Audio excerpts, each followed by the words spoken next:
The committee will come to order. Without objection, the chair is authorized to declare a recess of the committee at any time. I now recognize myself for 5 minutes for an opening statement. So Article 1 of the Constitution animates every aspect of this committee's work. Our hearings have focused on what steps we can take to restore Congress to its rightful place as first among co-equal branches of government. And our recommendations have addressed the various problems and challenges that we've uncovered. From day one, the committee's guiding principle has been to make Congress work better for the American people. We've sought to understand how and why Congress's ability to uphold its Article 1 powers have been weakened so that we can find meaningful and lasting ways to rebuild capacity and strengthen the legislative branch. Today's hearing continues this work. An implicit Article 1 power recognized by the Supreme Court as fundamental to congressional operations is its power to conduct oversight. Since World War II, under presidents of both parties, the executive branch has expanded tremendously in both size and scope. Between 1946 and 1997, an average of 8 new agencies were created each year. And while there's no official count of all federal agencies, one recent estimate puts the current total at 278. That's 278 agencies full of policy and budgetary experts charged with carrying out federal law. Executive branch expansion, along with huge increases in federal spending, have undoubtedly intensified the need for rigorous oversight. There is no question that this boom in executive power tests the policy-making authority of Congress. The House's 21 standing committees and the Senate's 24 do an amazing job, but monitoring the work of every agency is a monumental task. And this task is made more difficult when the executive branch slow walks or denies congressional requests for information that Congress is constitutionally entitled to obtain. There's nothing inherently partisan about oversight. Timely access to the information that Congress needs to fulfill its constitutional obligations is in the interest of both parties.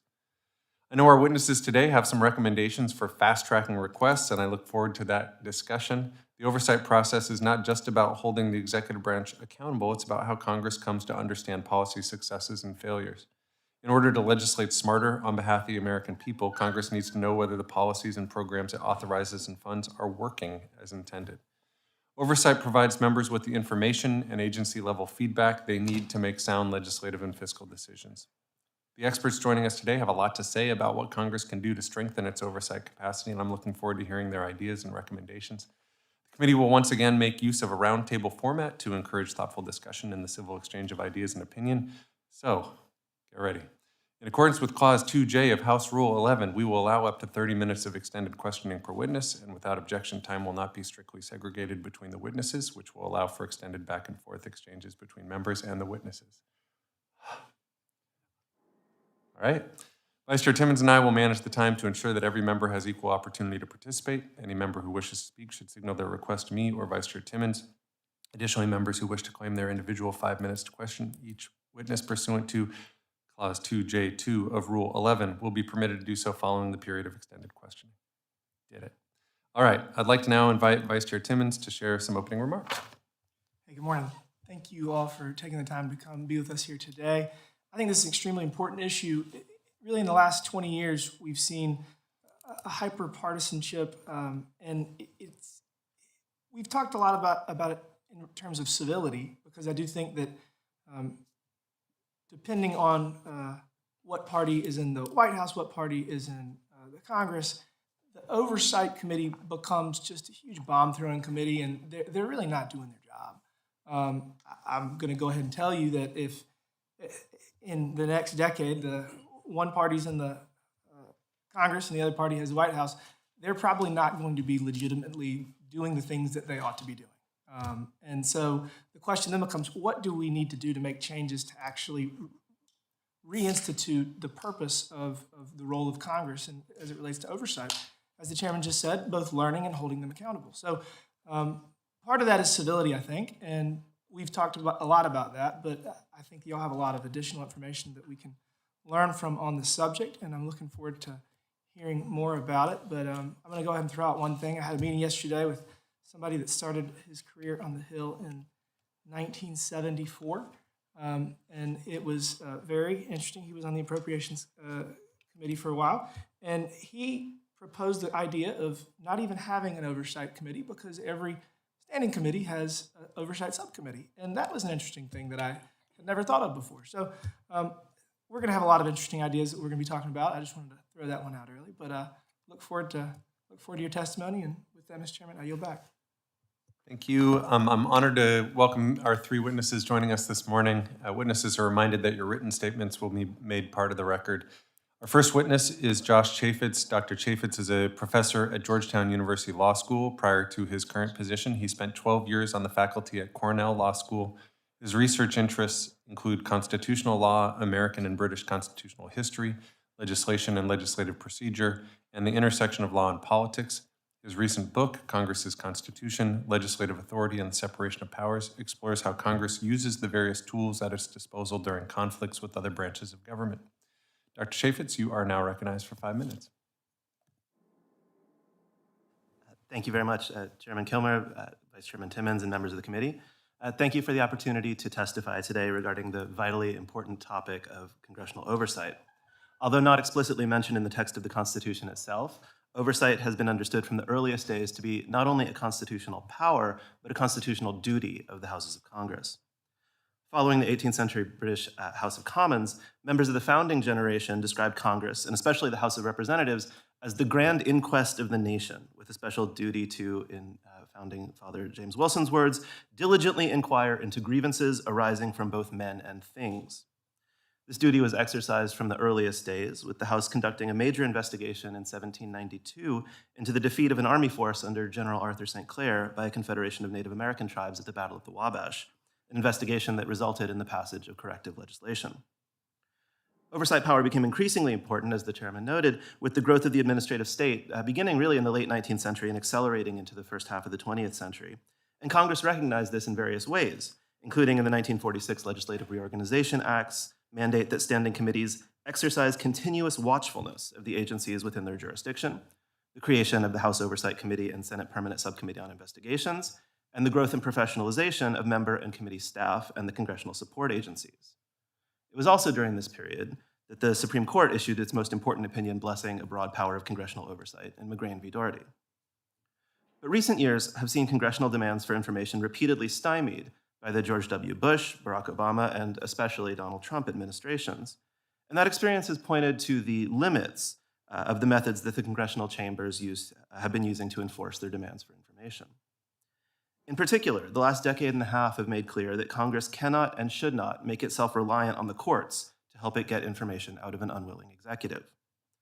When it comes to the criminal contempt mechanism, administrations have repeatedly declined to prosecute their own officials.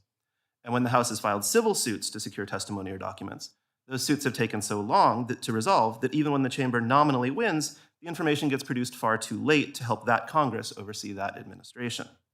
Conflicts from the George W. Bush administration were not settled until President Obama was in office. Conflicts from the Obama administration weren't settled until President Trump was in office. And a number of the conflicts from the Trump administration remain pending before the courts today.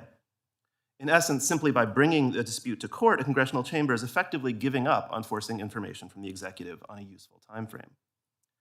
Fortunately, Congress does have other tools at its disposal for forcing information from the executive branch. And I'd like to suggest that the chambers would be well advised to think about how the power of the purse can be used in the service of oversight. Money can only be dispersed from the Treasury pursuant to statute, and every part of the executive needs money to function. This gives Congress significant leverage that it can use to pressure the executive to cooperate with information demands. The simplest and in some sense crudest version of this is purely retrospective. If an administration stonewalls an information demand, then Congress makes it pay in the next appropriations cycle, perhaps by slashing funds for a misbehaving agency or even zeroing out the salary of a contumacious official.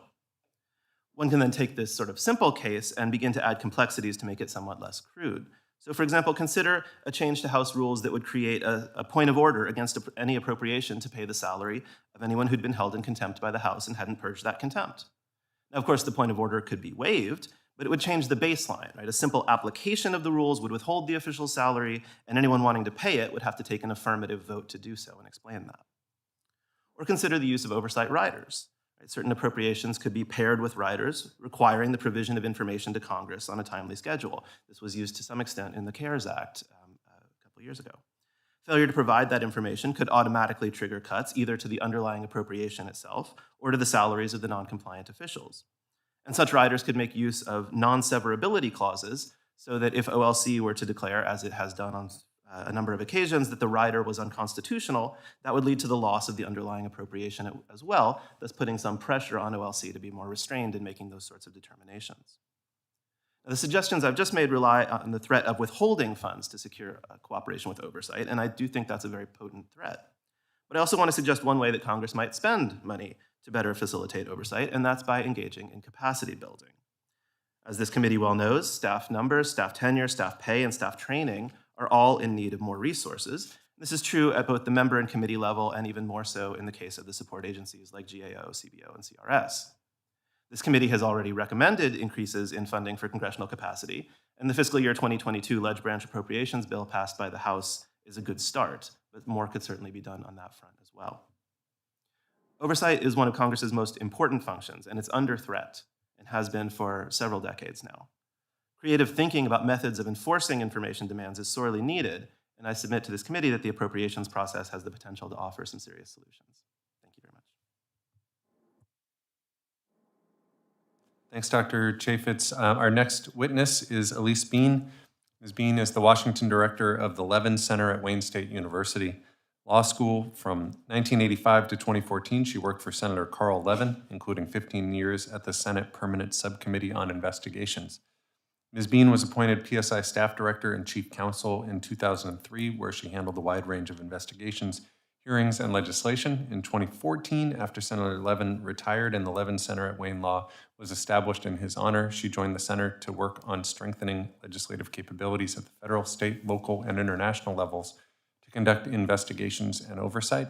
Ms. Bean, welcome back. You are now recognized for 5 minutes. Thank you so much.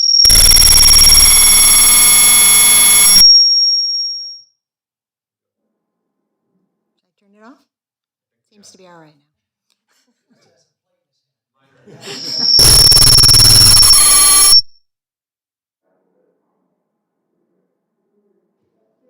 How about that?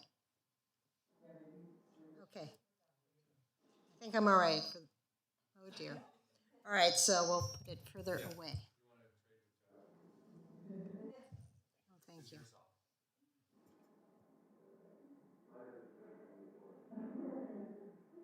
Well, thank you so much for this opportunity to talk about strengthening Congress's Article 1 powers to do oversight. As people have mentioned, oversight is key to enacting the constitutional system of checks and balances, and it's key to getting the information that Congress needs to do its job. My prepared statement has a whole menu of things that could be done, large and small, to try to strengthen congressional oversight, authority, procedure, staffing, but I'd like to concentrate on just one particular recommendation that has to do with the ability of Congress to issue legal opinions on oversight issues.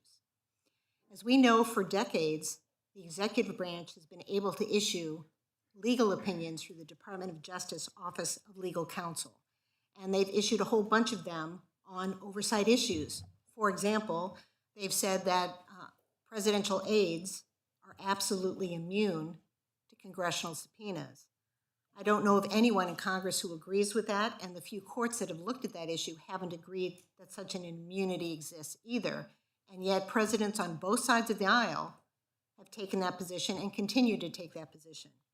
And Congress has no ability to issue its own legal opinion as a whole, as an institution, explaining why such immunity should not exist. We don't have that mechanism right now. In the last Congress, this committee recognized that weakness and said that Congress needed to strengthen its hand in court.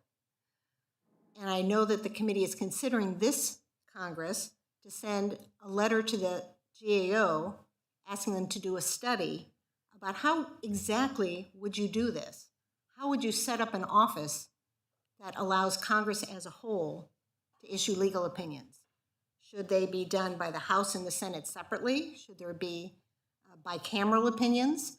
I think they would not be worthwhile unless they were bipartisan and they contained careful legal analysis. How would you staff that office? How would they draft those opinions? How would they finalize and approve those opinions? Those are all difficult questions, but they can be worked out. Some people think, well, you're never going to have the two sides agree on anything, much less the two houses, and yet I would submit that there are a lot of areas where consensus is possible. One being obviously that Presidential aides are not absolutely immune to congressional subpoenas and don't even have to appear at a congressional hearing when called. Executive privilege might be another area, requiring the president, if he wants to withhold documents, has to have a list of those, a privilege log that has to be given to the committee that's asked for the information. Another area, minority requests. Right now, there's an opinion that is within the Office of Legal Counsel that says if a ranking member of a committee requests information, the agencies can simply ignore it. I think both sides of the aisle would agree that minority members, ranking members of committees, ought to be able to get information as well. So there are a lot of areas where bipartisan, bicameral agreement is possible if we set up a procedure, an office, a mechanism to get those issued. And we haven't done that right now. I'd like to also offer just one other thought from the menu of possible options, and that is enforcing, getting better civil enforcement of congressional subpoenas in court. Josh is absolutely right that it's been very difficult over the last few years. The process is almost broken down, and there are a lot of things that Congress could do to improve it. There is a bill that's been introduced, the Protect Our Democracy Act, Title IV, that actually has some bipartisan language that has been worked out. I think it's pretty good language, and I would encourage this committee to take a look at it. It was developed with Congressman Issa, among others, so it is bipartisan, and to think about endorsing that approach in that bill to Title IV. So thank you very much for your attention, and I'm available to answer any questions. Thank you, Ms. Bean. And our final witness is Ann Tindall. Ms. Tindall is counsel at Protect Democracy, where she leads a team to secure accountability for abuses of power and counter anti-democratic activity at the federal and state level. Prior to joining Protect Democracy, she served as Assistant General Counsel for Litigation and Oversight at the Consumer Financial Protection Bureau. She's also served as counsel to the House Committee on Energy and Commerce. Ms. Tindall, you are now recognized for 5 minutes.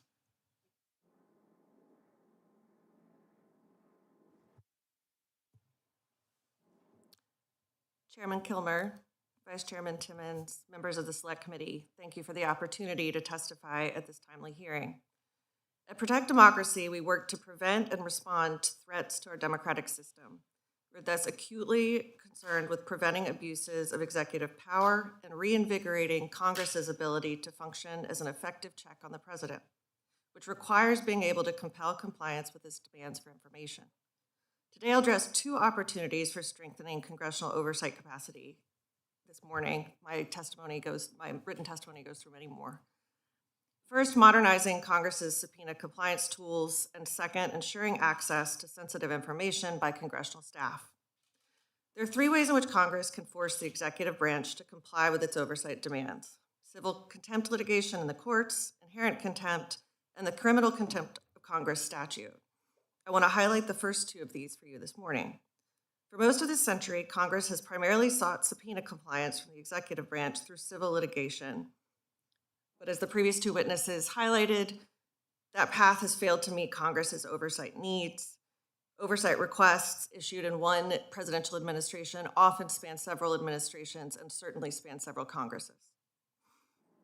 As Elise Bean referenced, the Protecting Our Democracy Act, of which several members of this Select Committee are co-sponsors, seeks to address this deficiency by expediting judicial consideration of congressional subpoenas and creating a cause of action for their enforcement to eliminate jurisdictional disputes that slow courts down.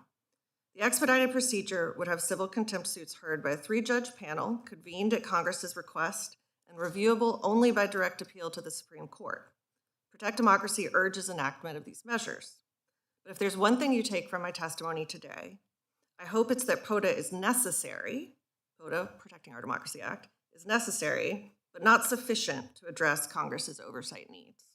Civil litigation, no matter how expedited, often will be too slow for consideration of sensitive and voluminous information requests, and it hands decision-making authority to the courts, which have never given Congress an unequivocal win in disputes with the executive branch. By all means, send POTA to the president's desk, but you can't stop there. The executive branch has learned that it can slow walk response to oversight demands and watch the courts run out the clock. Congress must get the executive branch back to the negotiating table, and the best way to do this is by invoking inherent contempt powers. This used to mean sending the sergeant at arms to arrest and imprison holders of information until they complied. While the Supreme Court has upheld this means of affecting compliance, it is likely both practically and politically infeasible today. But a system of fines for contempt could modernize Congress's inherent contempt powers and turn them into a credible lever for compliance. And unlike expedited civil litigation, it could be effected simply through a change in the House rules. The Congressional Inherent Contempt Power Resolution, introduced in May, would do just that. Finally, Congress should act on the compensation, training, and technology recommendations the Select Committee issued in the last Congress, and also consider increasing the number of congressional staff with access to top-secret, sensitive, compartmented information security clearances. At a minimum, the House should allow all members of the House Permanent Select Committee on Intelligence to hire a staffer with such a clearance, as their Senate counterparts may. This would ensure that members have staff to support them effectively in their oversight of the federal government's most sensitive and consequential programs. I want to close with a compliment and a warning. The most important thing Congress could do to strengthen its hand in oversight is to follow the example set by this committee, which has committed itself to work collaboratively in supporting Congress as an institution. This, as you know, is not the way Congress always works. Across Democratic and Republican administrations, the executive branch vigorously defends its interests and adheres to an increasingly radical vision of executive power unrestrained by Congress. As long as legislators act first in the interests of their political party rather than the institutional interests of Congress, Congress will lose battles against presidents who stand shoulder to shoulder defending the recalcitrance of their predecessors. Our system of checks and balances, the foundation of our democracy, requires that members of Congress also stand shoulder to shoulder in defense of the first branch's constitutional authorities. Thank you, and I look forward to your questions. Ms. Tindall, I want to now recognize myself and Vice Chair Timmons to begin a period of extended questioning of the witnesses. Any member who wishes to speak should just signal their request to either me or Vice Chair Timmons. So I guess one of the things I wanted to ask about was much of your testimony appropriately was about where the executive branch basically isn't playing ball. I want to actually just take a step back and look at how the legislative branch approaches oversight. And Vice Chair Timmons in his opening statement sort of spoke to, I think there's almost two kinds of oversight in this place. There's the kind of gotcha oversight where the party that controls Congress, if the executive branch is under a different party, it's about kind of really trying to get headlines, trying to embarrass that administration politically. And then there's the day-to-day sort of oversight of the administrative state, where you're trying to make sure that policy decisions that have been made are efficient and effective. You're trying to make sure taxpayers' dollars are being spent appropriately. I want to get your assessment, one, of how Congress does on that second piece, and if there's things that you think our committee ought to be thinking about recommending to incentivize more of that second type of oversight or make more effective that second type of oversight. I'm sure members of the committee will have questions about the kind of stalemate between the executive branch and the legislative branch, but I kind of want to take a step back and just start with, how's the legislative branch doing? Go ahead. So at the Levin Center, we do a lot of work on oversight, and we track a lot of oversight going on the Hill. And actually, bipartisan oversight is alive and well. It's not covered by the media. When I say to my reporter friends, are you going to cover this great bipartisan hearing that, tackling a real problem? They're like, no, it's boring. There's no conflict. We're not going. So the only things that people see that the media covers are the partisan food fights. And actually, there is an enormous amount of bipartisan, good faith oversight going on all the time in Congress. And it's not even on the committee level. Sometimes it's with individual members. I remember a report that came out a couple years ago. You may have to use a mic. I'm sorry. You can try yours again if it's not possessed. Yeah, let me try that. Yep, still possessed. Let's borrow Dr. Chaffetz's. No, it works. It's Yeah, okay. but it. Okay. No, I have to pull We're here earlier. We don't want to do that. I apologize for not turning that on. But I was just going to say, I remember a report that came out Yeah, I juiced that one. Yeah. a couple of years ago from a Democratic and Republican office that looked at pain relief issues and the World Health Organization. These two offices had no subpoena authority. They didn't have a committee. They simply looked at documents that had come out of litigation. They looked at the pain relief recommendations of the World Health Organization and showed over time how the World Health Organization had taken on the same policy as Big Pharma on opioids. They put out a report disclosing this. The World Health Organization responded by withdrawing their pain relief recommendations, which had recommended very strong opioids very early in the process. And that was just two offices working together on oversight. So my answer is there is a lot of good faith, bipartisan, fact-based oversight that goes on right now. As for what you can do, we have a couple of suggestions. It's sort of soft suggestions. One is trying to popularize the idea of making a public commitment to bipartisan oversight. So you just announce publicly at the beginning of an investigation, we're going to do this together. When I worked for the Permanent Subcommittee on Investigations, we regularly did that, and our bosses instructed the staff to work together. And guess what? We did. When your boss tells you to do it, you do it. And that maybe you could develop a model statement or just popularize the notion of having a public commitment to bipartisan oversight. Another idea that we've suggested is have fewer hearings on less partisan topics. Right now, there's so many hearings that go on, people have a tough time even tracking all of the intricate issues that are going on. And the more partisan the issue, often the less productive the hearing, the less progress you make. So that's another idea. And a third idea that we suggest is increasing social interaction. On the Permanent Subcommittee on Investigations, the staff had a running cocktail party every 2 weeks.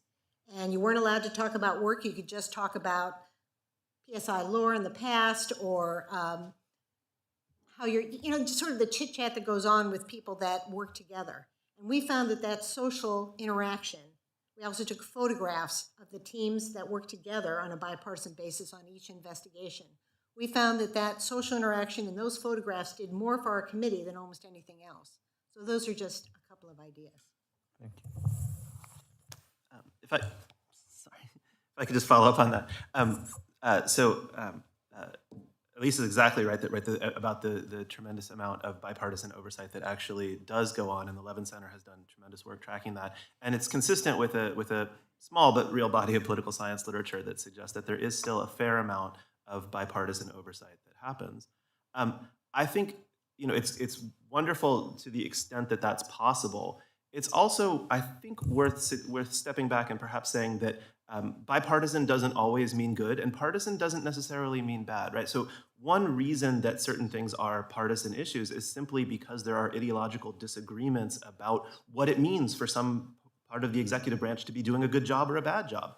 And if there's disagreement about that, and in an increasingly sort of partisan polarized age, that disagreement is likely to track party lines, then we actually should expect to see the parties taking a different view on oversight of that particular part of the executive branch. And sort of further than that, oversight is one. So the two kinds of oversight that you mentioned at the beginning, right? The sort of you called it gotcha. I would perhaps use a less pejorative term, but the sort of gotcha on the one hand and the day-to-day on the other, in some sense, could also be separated out as the day-to-day oversight being oversight of things that are perhaps lower level down in the executive branch, whereas a lot of the gotcha or sort of more communicative or performative uses of oversight tend to be things that are closer up to the White House level, right? It's actually an important function that Congress serves as a way of pushing back against presidential power, that when another party controls one or both of the houses of Congress, that they actually do serve as a sort of rhetorical counterweight. So we tend to forget that a lot of the earliest committee hearings surrounding Watergate were on party lines. By the time you get closer to the House Judiciary Committee reporting out the impeachment articles, it was somewhat bipartisan, although not all that bipartisan. But at the very beginning, they're party line votes in the House Judiciary Committee. So I don't think that partisan oversight is necessarily a bad thing. I think bipartisan oversight, when it can be made to work and when it appropriate is a good thing. I share Elise's recommendations on that, but I wouldn't want us to say that just because something is happening on party lines that necessarily makes it a bad thing. Ms. Tindall, do you want to take a swing at this pitch too? Just one short comment here. I, pardon me, agree with Professor Chaffetz that partisan oversight does not have to be an empty affair. But I do think some of the recommendations this committee has made around the structure of oversight hearings could reduce the sort of gotcha feeling that we all get when we watch these hearings, and have the conversation go back and forth ping-ponging between points made largely for YouTube or social media, and less for engaging with the witness, to get the sort of productive and really effective oversight you want, both on the bipartisan oversight on issues where there can be agreement, and even where there are ideological disputes and there may be conflict, being able to actually engage with the witness an extended period of time, not the sort of 30-minute questions, perhaps even handing questioning over to staff who have really mastered all the facts of the investigation and can offer follow-up questions and the like, could lend substance to the hearings that now often feel more full of finger pointing. Vice Chair Timmons. Mr. Chairman, I've been doing a lot of research while we've been sitting here. So the House has both the full Committee on Oversight and Government Reform, and it has at least 7 subcommittees for E&C, Financial Services, Homeland, Natural Resources, Space Science, Tax, Veterans Affairs, Ways and Means. The Senate, interestingly, the word oversight only appears one place in all of their committees and subcommittees. My time in the House and my just life experience would lead me to feel that maybe I feel like a lot of the things that the House does, again, this is on both sides of the aisle, at different points in the last 30 years, have devalued the purpose of our ability to actually engage in oversight in the House. Is the Senate doing it better? Or are there fewer of them? It's harder to tell a senator no? I don't know. Talk me through the difference between the two. Whoever wants to, whoever knows the most about it. Is this on? So I don't think the Senate is doing better than the House. Just whether you call something oversight or not doesn't really, control whether somebody's doing oversight. And there is this law that now requires every committee to do oversight as part of its work. You're not just supposed to produce laws, you're also supposed to produce oversight. And of course, the two go hand in hand, because how do you know what a law should look like, how it should function, if it should be modified unless you get more information? You raised an earlier question about why do we need a general oversight committee? Why not just leave it to each of the authorizing committees? And the answer to that is all of those other committees have a lot of legislative responsibilities. An oversight committee is less about the legislation and more about fact-finding. So I worked on the permanent subcommittee on investigations. We had no legislative authority at all. We had nothing to do with passing laws. We were only about fact-finding. And one of the things we looked into was money laundering. And why did we do that?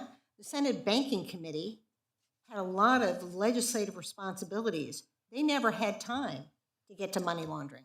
They just didn't have time on the order of their priorities, and I couldn't argue with them. They had more important things to do than money laundering. And yet that's a really serious problem in a whole variety of ways. And so we spent time doing that money laundering, and then eventually we helped to produce a bill, but then it went to the Banking Committee that then considered it and eventually passed it. So that's one reason you have an oversight committee, so that they can function, take on that constitutional responsibility, that members of Congress are not just about legislating, they're also about figuring out how the government is worked and how can we improve it. In your experience, do authorizing committees facilitate or help the full Committee on Oversight with its pursuit of information? I mean, theoretically, they're going to have better relationships, better subject matter experts. and they might be able to more effectively pursue information. Is that something that happens, or are they pretty separate? Occasionally it happens. Occasionally an oversight committee will go to, say, the Armed Services Committee, can you help us get this information from DOD on this particular issue? But a lot of times the full committees are kind of jealous of their relationships with their agencies, and they develop very strong agencies, sometimes even agency capture, and they don't want to help an oversight committee that's pointing out problems. So it's a mixed bag. When the full oversight committee pursues information, whether through subpoena or whatever the mechanism may be, does it ever happen that they go to the subcommittee on the authorizing committee and request to do a joint request as opposed to just? I think that would be stronger. Is that something? Yes, it would be stronger, and I think people try to do that wherever they can, and you'll see joint letters and requests for information. I think one of the big things about oversight, what distinguishes an oversight hearing versus a legislative hearing, is it's more about fact-finding as opposed to evaluating legislation. And fact-finding, I mean, we found on PSI that if you fact-find with somebody who has the same worldview as you, generally agrees with you, you don't challenge each other. You miss a lot of facts. You just don't get it right. It's only when you investigate with people who have fundamentally different views than you have that you start to look at more facts, you're more critical about them, you challenge each other, and at the end of the process, your results are usually more accurate, more thoughtful, and certainly more credible because you had a range of views in the process. And I think the oversight committees really take that to heart, and when they're doing bipartisan oversight, try to use those disparate views to come up with a better set of facts that you can then use to think about what you should do about the problem. One last question. Dr. Chaffetz, you talked about using the power of the purse to better engage in oversight. I really like that idea, but I mean, at the end of the day, I feel like it's probably going to be very challenging. I mean, obviously, we've lived in CRs for forever, and then you're going to have to figure out getting the Senate and the House to agree. And I mean, talk me through that a little more. I mean, is that a great idea that probably will never work? But I mean, expand on it, please. Right. So part of what the sort of intuition it calls on is that that appropriations must pass in some sort of central sense.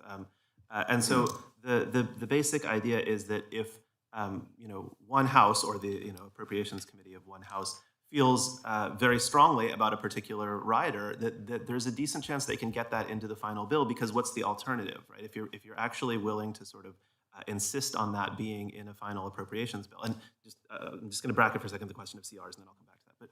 But if you're willing to sort of insist on that rider being in a final appropriations bill, right, the other chamber either the other chamber by refusing to go along, or the president by threatening to veto, is essentially threatening to defund a 12th of the federal government, right?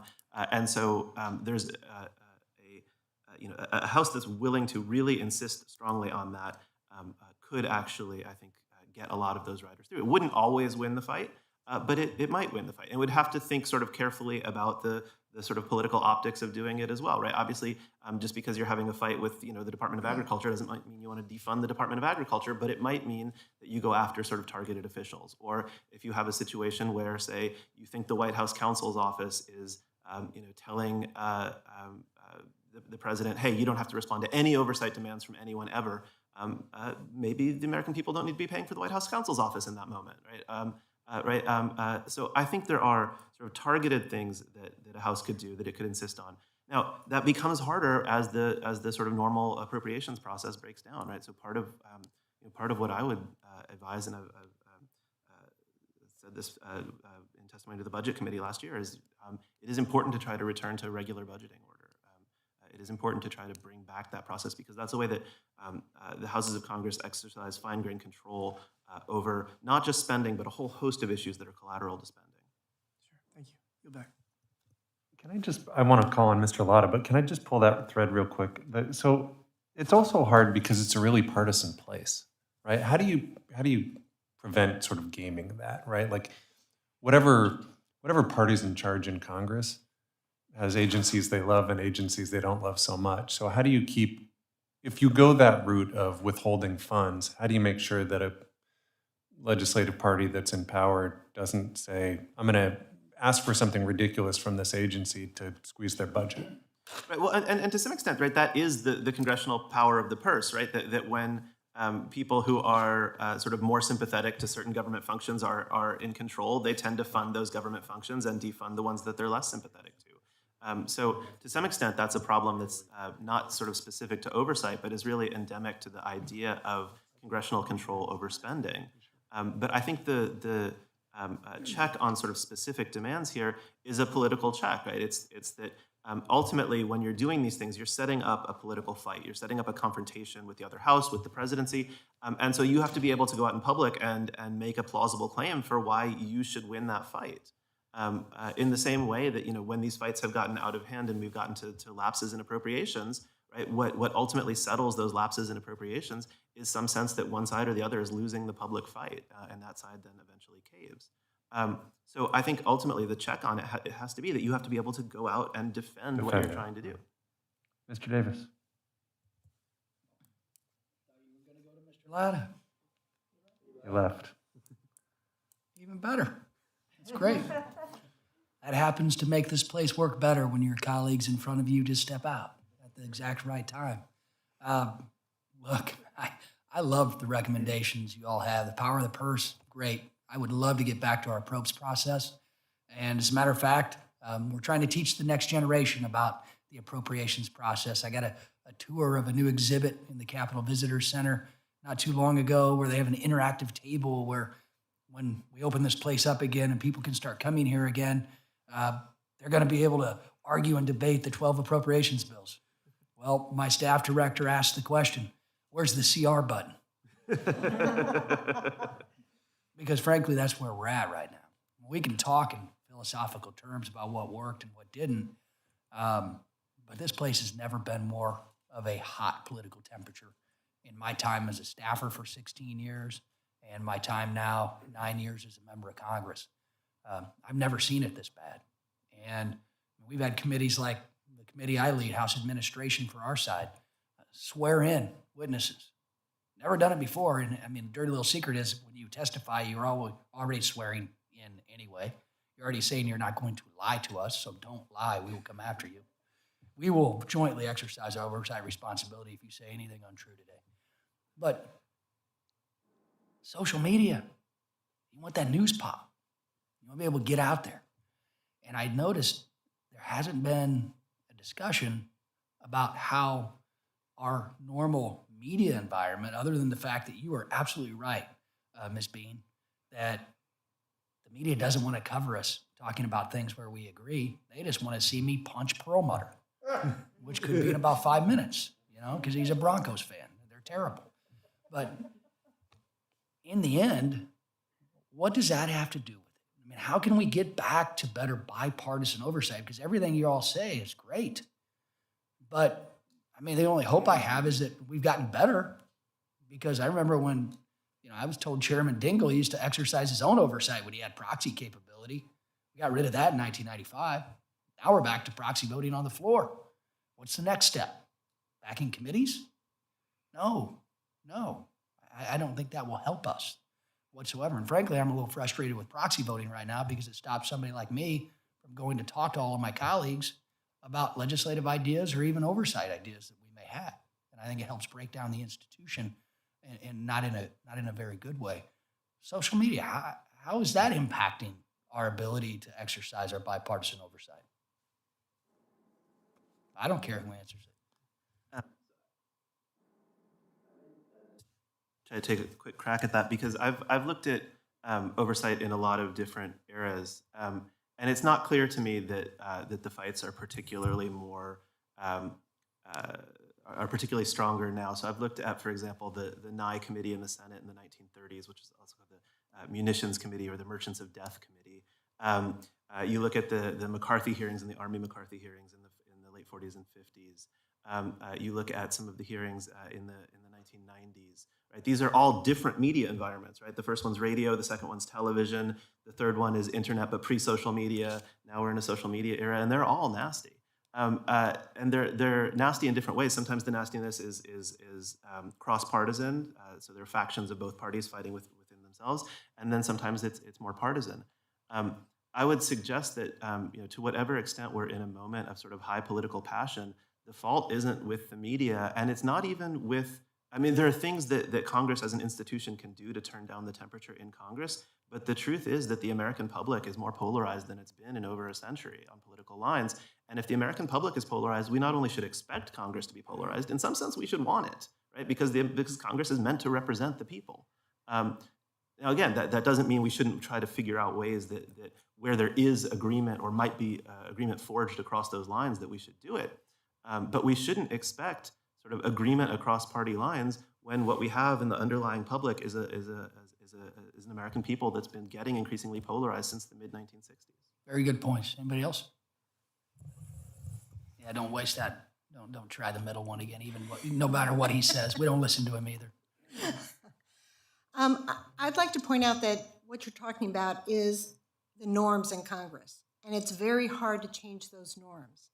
And I think one thing that, it's not a sexy answer, but training, workshops. If you have from the very beginning for new members orientation, if they have a session talking about how oversight can bring the parties together, I mean, that's a message that you don't hear very often. You've But if told you you've told the right person. We will duly note that for orientation after this next election cycle. And then for, if there's ever a members academy, leadership academy, and on the staff level, the Levin Center working with POGO and the Lugar Center for 5 years now has been doing staff level training on oversight, fact-based, bipartisan. We have 100 applications for each 25 spots that we do. We do it twice a year. There is tremendous interest in bipartisan fact-based oversight. And not only that, when you work with the staff, they love it. What we do is we get Democrats, Republicans, House and Senate, we put them on bipartisan, bicameral teams, give them a fake scandal, and then take them through the oversight process. And they find that they can't even tell who's from which party, and they find everybody has good ideas, and they find they can work together. But you don't find that out unless you do it. Right. And workshops are important. Right now, there isn't a single oversight offering in the Congressional Staff Academy. We've been trying to get them to think about it. No luck so far, but I'm hoping one of the things that this committee could do is tell the Congressional Staff Academy, you have to have something about bipartisan fact-based oversight. I will tell them right now. You need to have something about bipartisan fact-based oversight. Or you can just Staff send Academy. people to our, oversight boot camps. Yeah. Where's my team that on too. House Admin? Hey, tell them, all right? Ms. Bean. Hey, Ms. Tindall, I do have to apologize. I see you worked on energy and commerce with my former boss, Mr. Shimkus. I apologize for the many years you had to put up with him. He's in town today, so if you see him, tell him I said that too. But what's your thoughts on the media environment?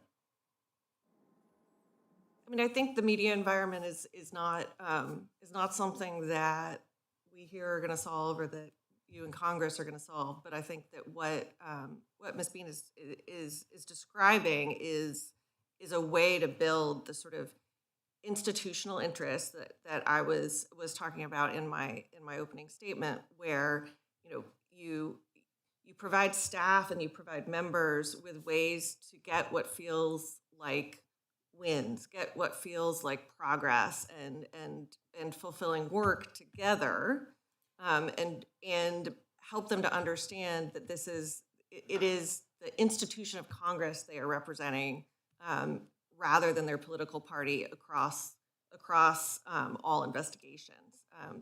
There was certainly not all of our oversight on energy and commerce was bipartisan, but a good chunk of it was. And that is when I look back on the time I spent in Congress as an investigator, it is those bipartisan investigations that were most successful, that were most likely to lead to reform legislation, and that were most fulfilling to the folks involved. Thank you. Oh, one last question, observation I want to talk about and have you all address if you have the opportunity is you talk about minority rights. I really care about minority rights right now because I'm in the minority. And we're learning a valuable lesson about how to create more of a bipartisan work environment in the committees that I serve on. and compare it to the years I served when we were in the majority versus the years I'm serving in the minority, I'm learning a lot. I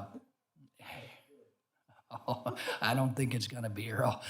But here's the problem I have. We talk about minority rights. We talk about how do we exercise that bipartisan oversight. But this place is based on precedents, right? The precedent's been set by this majority to actually not allow members of the minority to serve on committees that the minority names them to, be it a select committee or be it a committee. That precedent is going to be taken by any new majority too. How do we stop that? How do we get back to a point where the minority rights means being able to appoint their own members to committees and then focus on bipartisan oversight rather than focusing on politics? We can make that a staff academy one too, if you'd like. Well, I think as it becomes more and more clear that the majorities can flip back and forth, each side is going to become a lot more interested in minority rights, because one Congress you're in the majority, the very next one you're in the minority. When I was in the Senate, I was in the majority and minority back and forth over the years. And so, as you say, you start to gain an appreciation for why the minority is important and why you need two vibrant parties working together to solve problems.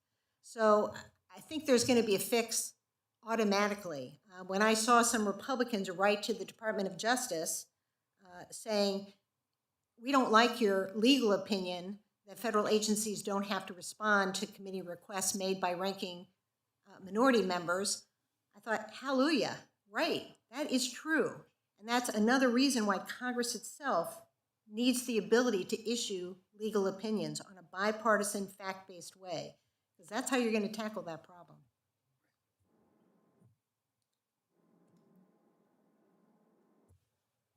You want?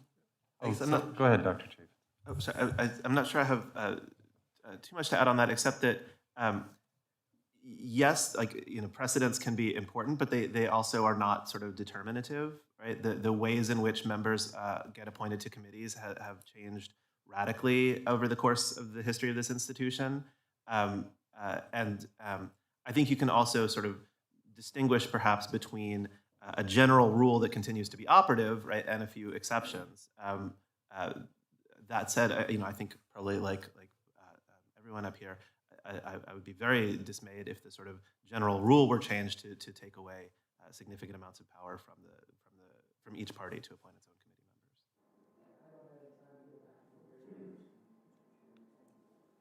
committee members. Did you want to pull on one of the threads from Mr. Davis, or okay, Mr. Perlmutter? There we go. Thanks. And just to follow up on Rodney's point on he has a legitimate point on taking somebody off the committee. You really do. So, but also your point, Ms. Bean, about the executive branch more or less giving you, the thumbing your nose at congressional oversight. And I'm sorry I missed your initial remarks, but how do we deal with that? I don't care. It could be the Biden administration, talking to a Republican majority saying, sorry, we're not showing up. I mean, how do you deal with that?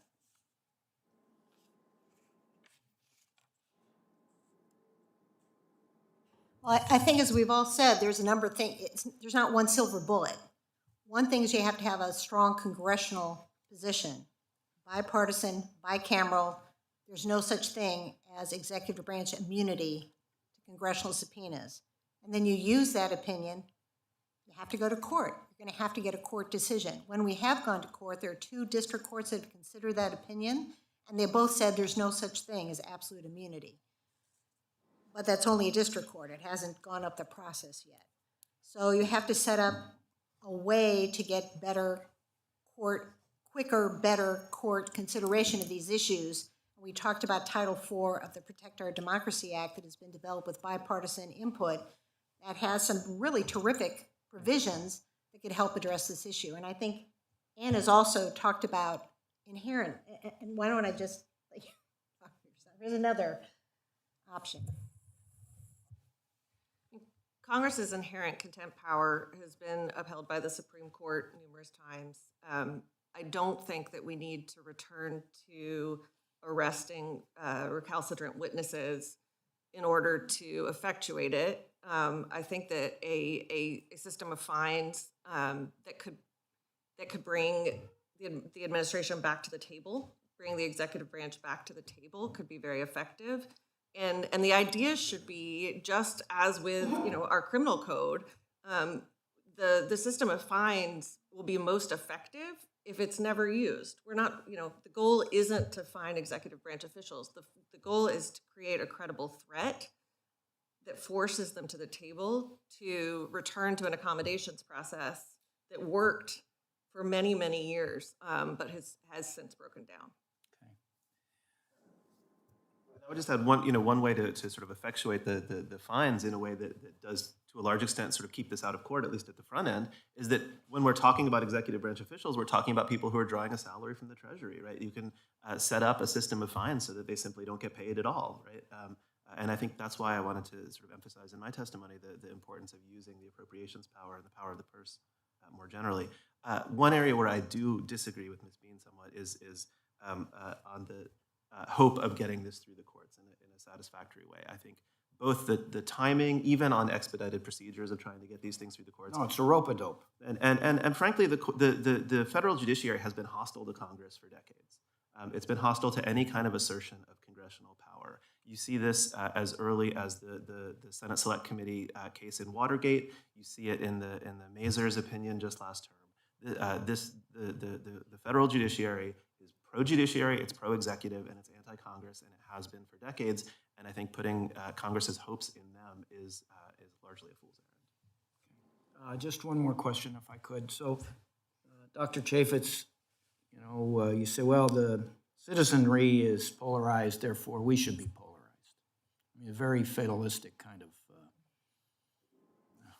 conclusion. And, I mean, Abraham Lincoln talked about knowing where the people are, because you can't just say, we really need to get there tomorrow, and even though they're way over here, you got to recognize where they are and lead as you can to a point that is positive, I guess. And I think what we're trying to do on this committee in these kinds of conversations is to be leaders towards a civility, towards a collegiality, towards, coming up with solutions as opposed to arguments and fights.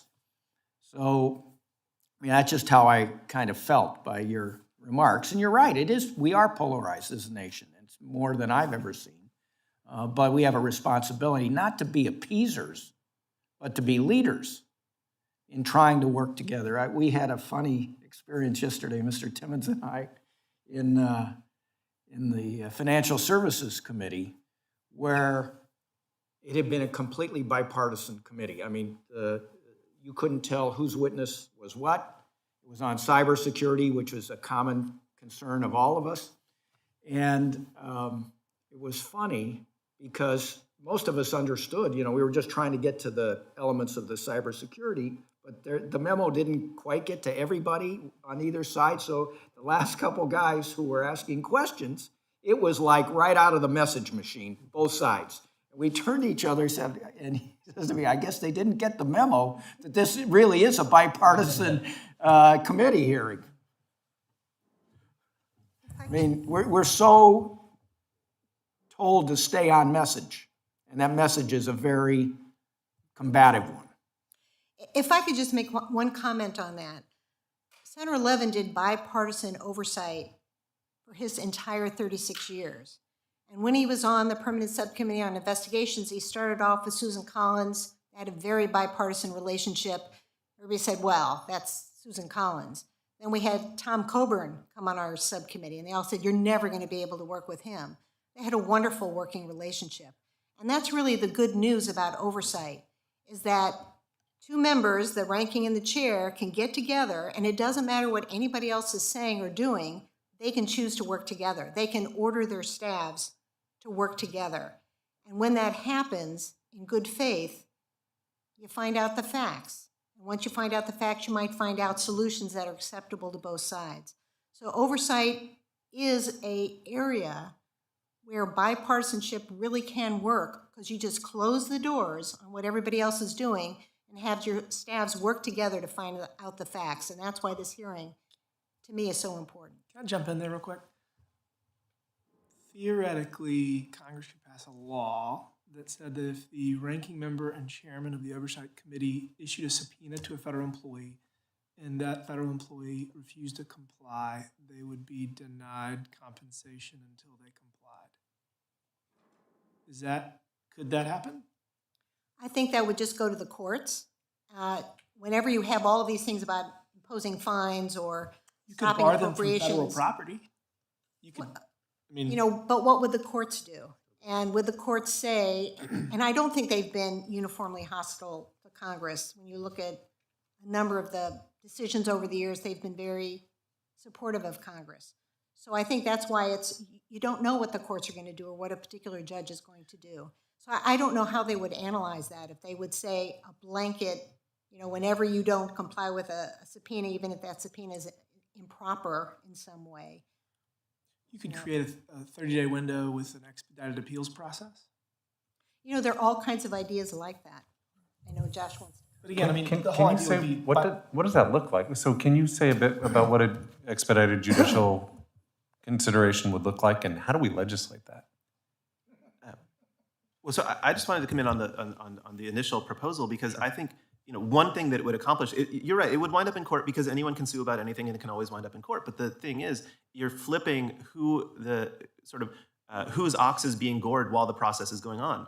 Right now, the House issues a subpoena, the subpoena gets defied, then the House sues, then the case takes 6 or 8 years, and then by the time it's resolved, however it's resolved, everybody's forgotten about it. If you do something like withholding salary, then so the person whose salary has been withheld is going to sue, and while they're suing, their salary is being withheld, right? That is an incentive for them to cooperate, and I think that would be all for the good. You could also facilitate an expedited appeals process so it's not taking 6 to 8 years. I mean, you could say when a congressional subpoena is denied, it takes priority over the docket. So just so you know that's how can you legislate that? That's exactly what they've done. They've said that you have to expedite anytime there's a congressional subpoena involved. And very cleverly, they also required the Supreme Court and the Judicial Conference to write rules for their courts to follow so that expedition happens. So I think that's very critical. If you don't have rules that are in place, I think it wouldn't happen. That's something new that hasn't been suggested before. But as Josh has said, there's all kinds of, courts kind of ignore the rules sometimes. So you're never going to have a perfect system, but there are ways to make it better than it is right now. Idea, but could we give the Supreme Court original jurisdiction or remove an appellate process? Well, they actually, in the bill, what they do is they say you can request a 3-judge district court and then go straight from there to the Supreme Court. So you'd skip an entire appellate level, which would save you a year or two. So that is one of the proposals in there. And that's modeled on things like there are certain election law controversies that go straight to a 3-judge panel with an appeal to the Supreme Court. You couldn't give the Supreme Court original jurisdiction, at least if we think Marbury v. Madison was rightly decided, which says that you can't expand the Supreme Court's original jurisdiction. But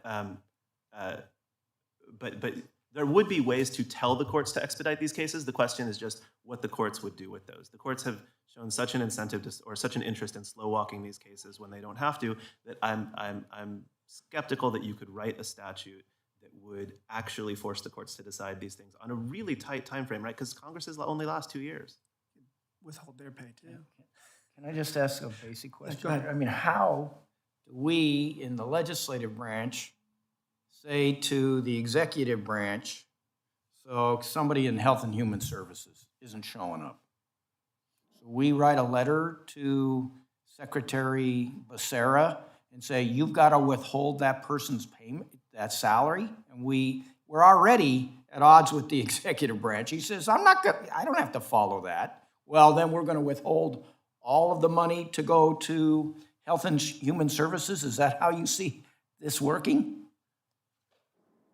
Well, there is a point at which, if the executive branch simply the Constitution says that no money can be expended from the Treasury except in consequence of appropriations authorized by law. If the executive branch is willing to ignore that, and there have been times that it has ignored that, then we're sort of at a moment where law has basically run out, right? We're at a moment where the executive branch has just announced that it's willing to behave lawlessly. We're borderline at a moment where there's been a coup, right? And I know that's sort of strong language, but I would say that the power of the purse has been understood from the earliest days as the bedrock of congressional power, right? That whatever else it needs to accomplish, it can accomplish that in part by using its power of the purse. And if you have a Treasury that is willing to disperse money when those dispersals haven't been authorized by law or contrary to an appropriations rider, which would be exactly the same thing, then you have a situation in which our constitutional order has fundamentally broken down. Any final thoughts from?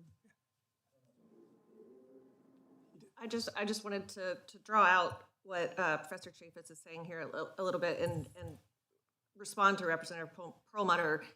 You're right that we have a challenge in the executive branch following through here, and Vice Chair Timmons, you're right that we have a challenge in affecting the sort of the sort of penalties you were discussing, such as barring someone from federal property or deducting their salary, because these things depend on the executive branch.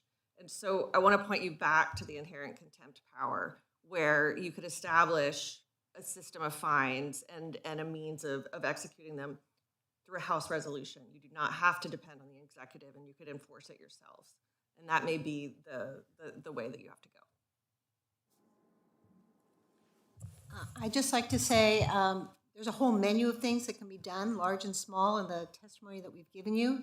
I think this idea of sending a letter to GAO to talk about options and recommendations for setting up a system for Congress to actually make up its mind in a bipartisan, bicameral way about certain legal principles is a really important part of that, of changing norms, of deciding how Congress wants to operate. So I recommend doing that.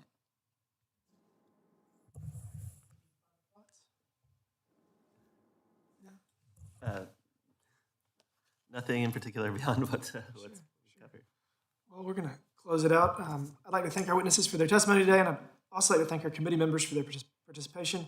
Without objection, all members will have 5 legislative days within which to submit additional written questions for their witnesses to the chair, which will be forwarded to the witnesses for their response. I will ask our witnesses to please respond as promptly as you are able. Without objection, all members will have 5 legislative days within which to submit extraneous materials to the chair for inclusion in the record. This hearing is now adjourned. Thank you all so much.